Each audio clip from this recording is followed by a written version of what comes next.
The haze. Right. Vietnam on is more or less a haze for Tony Kornheiser. Yeah. Got it. Pretty much, except for rock and roll songs in the 60s. I'm good on You know way too Welcome much to PTI, boys and girls. Wilbon took off the first 4 days of the week, so what's one more? Here in this place is our great friend from the ESPN Daily Podcast and what is alleged to be my favorite online show, Debatable, yes. Mr. Pablo Torre. That's good. And we begin today with the college football playoff expanding from 4 teams to 12 teams. This just happened, kids. The Board of Managers voted today to approve the format that will place the 6 highest-ranked conference champions in a pool with 6 at-larges. The date of implementation will be decided by conference commissioners, but could be as soon as 2024. Pablo, your thoughts on this whole deal? My first thought, Tony, is that I want to quote you quoting someone else to you. Right? It's the Don Allmeyer quote, first and foremost, right? Like, why is any of this happening? Yeah. The answer to all of your questions is money, right? It's like, money. So I have been numb to this, Tony. I've been numb to this. Like, maybe at one point, seeing this headline, 12 playoff teams would have been jarring, but I've been expecting this because it's almost more surprising. Actually, it's flat out more surprising that it's taken this long to me. Because what do we get? We get a deal right now that ESPN holds that's about $600 million for the college football playoff. Theoretically, when this gets instituted, that'll go for approximately a projected $1.2 billion. And so we can talk about the games and the impact on the sport itself, but the top line item here is that everything's getting more expensive. So my first thought when I heard about this was, wait a second, they're going from 4 to 12? They're not going to 8? They're going from 4 to 12? That's too many. It's a weird number. I mean, just in my mind. But my second thought, and I wrote this stuff down, was that 12 is what happens to keep the Pac-12, the ACC, and the Big 12 alive. Yes. To keep them in something. And that way conferences don't continue this sort of roll down the hill, absorbing every other team that wants to get in. The other thing I thought of right away was that college football, I believe, Pablo, has been slow to understand its own power. It has been slow to understand what Americans think of playoffs, weeks of playoffs in sports. And maybe college football looked at March Madness and said, is there something we can do here? Because college football is the second biggest sport in America. Correct. Behind the NFL. It is way ahead of the NBA. It is way ahead of it's way ahead of everything else. And now you're going to get 3 to 4 weeks of a college playoff, and all you really have to do is throw the anachronistic bowl games off the bus. And it's time to do that because they are relics. They're relics. They are relics, Tony. You're so right about conference commissioners, the conferences themselves, finding a new lease on life because of this. We have entered this year a time when they have been more endangered than ever. Now they are guaranteed life support. But the other thing, the criticism, the reason this hasn't happened allegedly is because people have feared in college football that this would devalue the regular season. And you mentioned the NFL. And to that, I ask anybody who believes that, how has a postseason, an expanded postseason worked out for the NFL as the value of their regular season is concerned? Because I don't buy it for that reason. No, you're 100% right. You're 100% right in this. And the Pac-12, depleted as it is, and the ACC and the Big 12, they'll get one in. Somebody else will get one in. Notre Dame will automatically get in. And then the SEC and the Big 10 will have everything else. As usual. Yeah, deservedly. Let's move to tennis. Serena Williams, the queen of the night at the U.S. Open, goes tonight against Ajla Tomljanovic, who is ranked 46th in the world.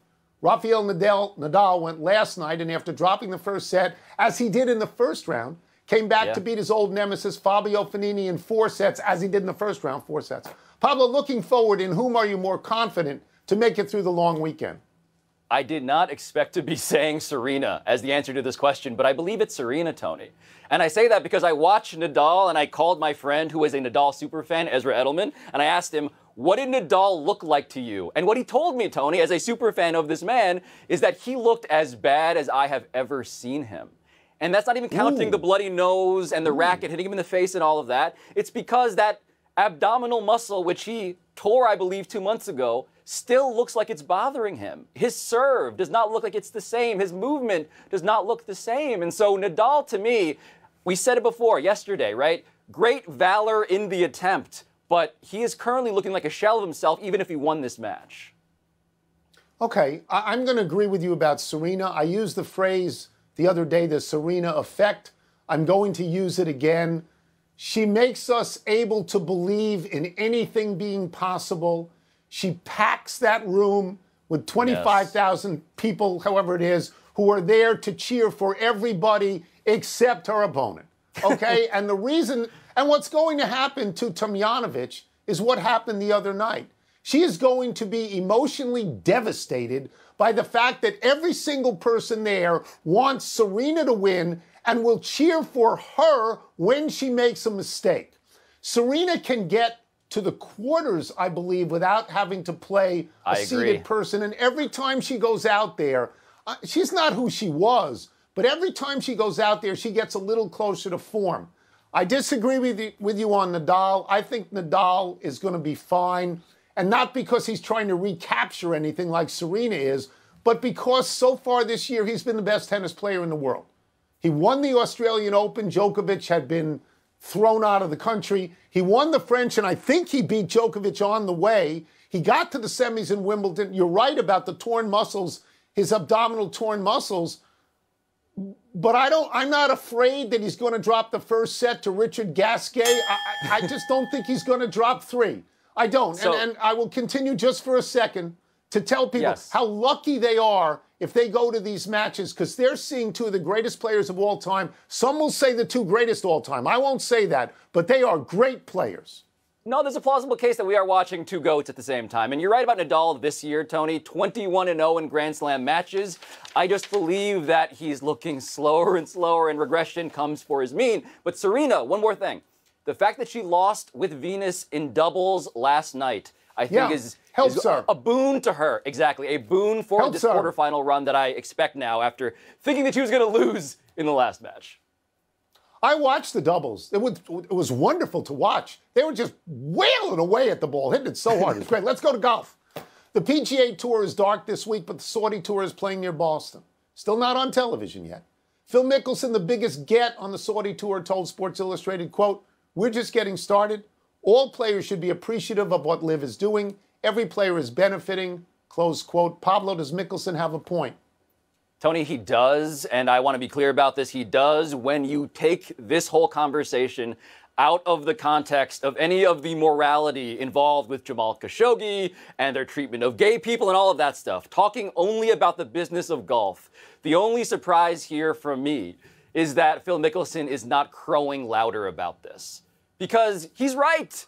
He's right. And if you're a PGA Tour player, Tony, if you're a PGA Tour partisan now, there is no question that you feel more like a hero, that you have more money in your bank account, potentially and possibly immediately, and that this whole thing is going to have a positive net effect for the business of your bank account. That to me seems indisputable at this point. Yeah, I'm gonna quote myself again, because if I don't, nobody else will. The other day I referred to Mickelson as Cassandra. You know, doomed to be telling the truth and nobody will pay attention. Greek mythology. He's 100% right. He's 100% right. There's money for everybody now. And there is the morality of the money, but if you choose to ignore that, if you go to the other side, there's more money for the PGA players. There's much more money. That doesn't mean it's guaranteed like it is in the Saudi Tour. There's a big pit of money that you can roll yourself around in. And what does this show you? It shows you that when there's not a monopoly, when there's active competition, the players, the workers benefit. Phil Mickelson is 100% right in this. That's what has gone on here at the moment. There's all this money. This is, Pablo, 50 years ago, 40 years ago, there was the AFL and the NFL. There was the ABA and the NBA. There was the WHA and the NHL. Golf never had that. This is golf's turn. And they need more players. And to get the players, they have to give them money. I don't know when this will end. I don't know how it's going to end. But I believe that when the music stops, there's not going to be a chair for Greg Norman. And there's not going to be a chair for Jay Monahan because they have antagonized too many people.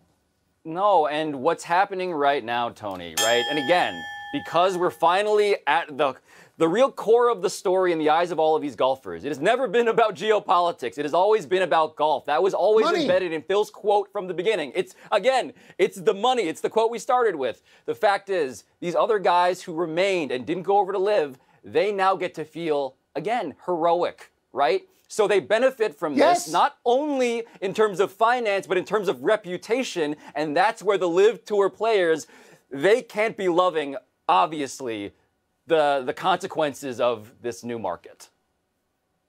All right, let's take a break. Coming up, why is Notre Dame such an underdog tomorrow? 17.5. We're going to ask David Pollack.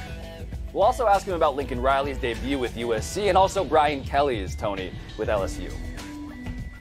By the way, Gary Player came out against Cam Smith doing this. And also, the first big weekend of college football is upon us, which makes it a great time to bring in our friend from College Game Day, David Pollack, who's been sitting in that chair since 7 o'clock in the morning. We will ask you about the college football playoff expansion in a moment, but let's start with why you're there. You're in Columbus, Ohio, for Ohio State against Notre Dame. The Buckeyes are favored by 17.5 points. That is a ton of points against the number 5 team in the country. It's an extraordinary spread. Is the difference in quality between these teams that big in your mind?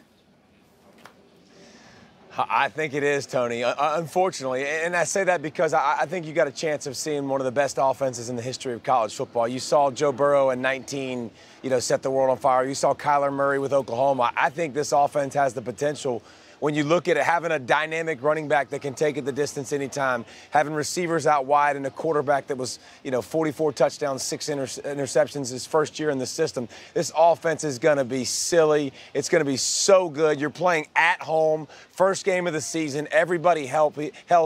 And then on the other side, I think it's just you're breaking in a bunch of new characters, a new quarterback, a new coach, a first-time head coach ever at 36. And your first game, first of all, your first coaching gig is the head coach of Notre Dame, and you're coaching in the horseshoe against your alma mater. So there's a lot of storylines and a lot going on, but this Ohio State defense, if it's much improved, means Ohio State's going to be that much better than Notre Dame.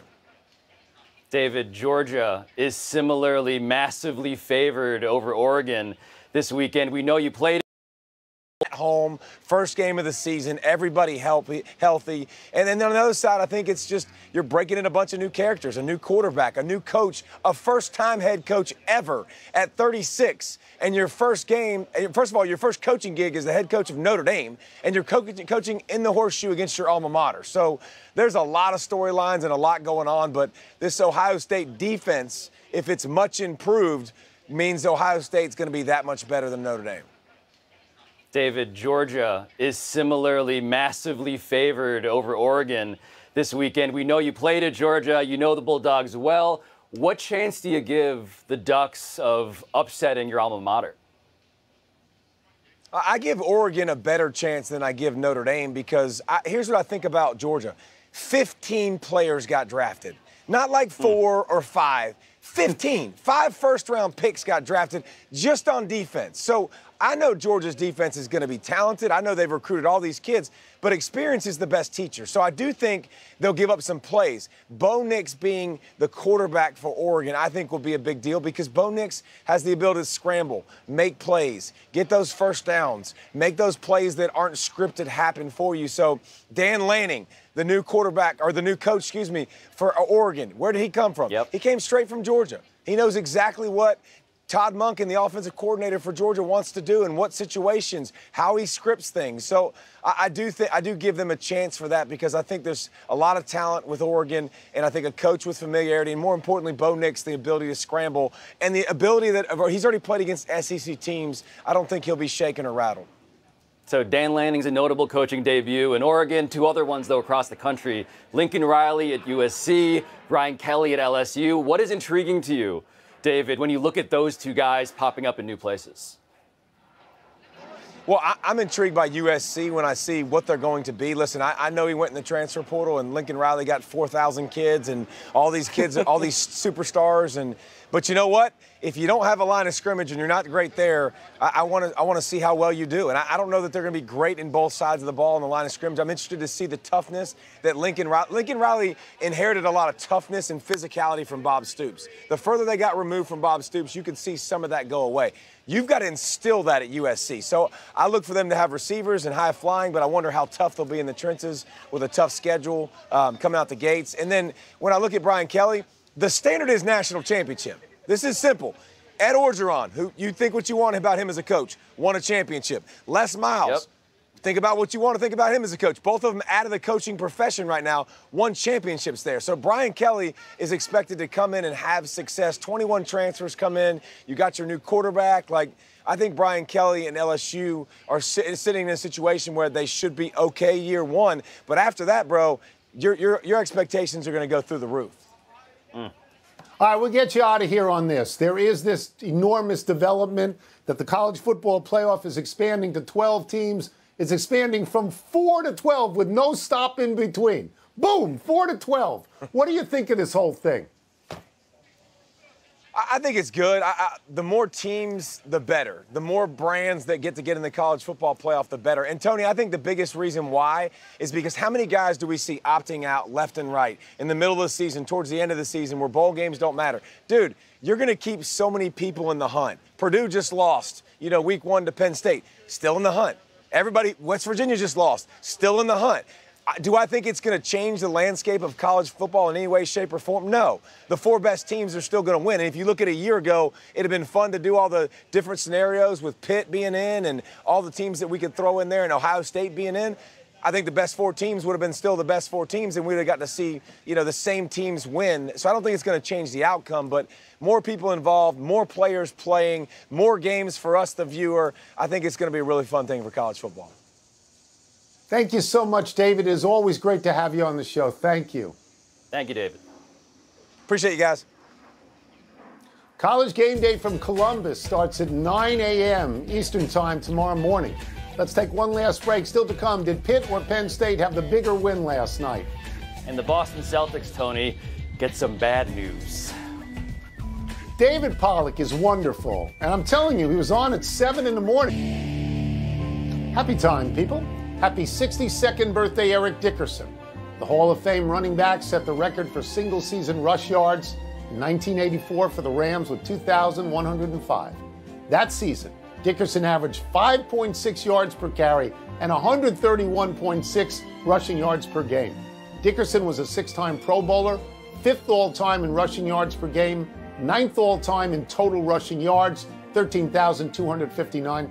In recent years, he has become the Rambassador, a sort of ombudsman for the team, I guess. He caused a small fury recently when the Rams went to a new uniform. Dickerson looked at the Rams' horn and called it horrible. He compared it to 2 bananas. It's important to point out, Tony, the 2 bananas thing is actually kinder than what he called it a couple months earlier. He said it looked, how do I say this, more urological than that. Let's say that. Okay. Happy anniversary, Pat Fitzgerald. This is for Wilbon, who we are thinking of. On this day 27 years ago, Fitzgerald, then a star linebacker on the Northwestern football team, led the Wildcats, a 28-point underdog, to a stunning victory on the road at number 9 Notre Dame. Fitzgerald is still at Northwestern. This is his 17th season as head coach. His overall record is 110-90, including the recent win in Ireland over Nebraska. He's had 3 10-win seasons, and his teams are 5-5 in bowl games. And if you don't think Fitzgerald has done a great job in Northwestern, consider that in Wilbon's 4 years there as a student, Northwestern won a total of 3 games.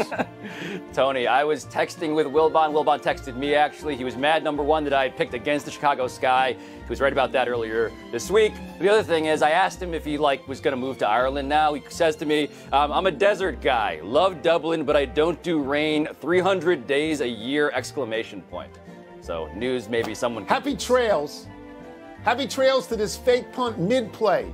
You're watching Dyson Roberts of South Carolina State fake a punt last night against Central Florida in the first quarter with UCF ahead 7-0. Roberts needed to make 19 yards on the play. He got about 10 when he decided it's not a great idea, and he punted the ball. The only problem was that Roberts was 10 yards past the line of scrimmage. it's illegal to punt the ball once you pass the line of scrimmage. So I think it's fair to ask Roberts exactly what were you thinking. Earlier in the game, Roberts did successfully run a fake punt. Later in the game, he got a punt blocked for a touchdown. UCF ended up winning 56-10. The only advice I have for someone making such a bad decision is pretend you're hurt afterwards, like grab a hammy, make it seem like you're actually a victim somehow, even if you're not in any way. He got so much airtime on this show by doing those things. UCF 1 got no airtime. Big finish, here we go. The Celtics say Danilo Gallinari tore the ACL in his left knee. That is a big deal, right? It is a big deal. He's a former Knick. I eat at an Italian restaurant with his photo on the wall. Best wishes to him. Spencer Strider, meanwhile, of the Braves, struck out a team record 16/8 last night. Are you impressed? More than Smoltz, more than Maddox, more than Glavine, more than Spahn. The G League. We use the Elam or Elam ending in overtime games. Is that all right with you? Elam ending, yes. Target score, yes, please. Injured UConn star Paige Becker says she will return for her senior season rather than enter the WNBA draft. Your thoughts? I'm good for her. If she wants to play college ball, win a championship in college, then go play pro, good for her. Last one. Pitt beat West Virginia. Penn State edged Purdue. Which was the more significant game? Can I vote for Purdue just because the guy who vomited after the pick six, the peak six? I vote for that guy. We're out of time. We'll try and do better the next time. I'm Tony Kornheiser. And I'm Pablo Torre. PTI and Michael Wilbon, yes, will return on Tuesday. So please check out ESPN Daily and Debatable, Tony's favorite show.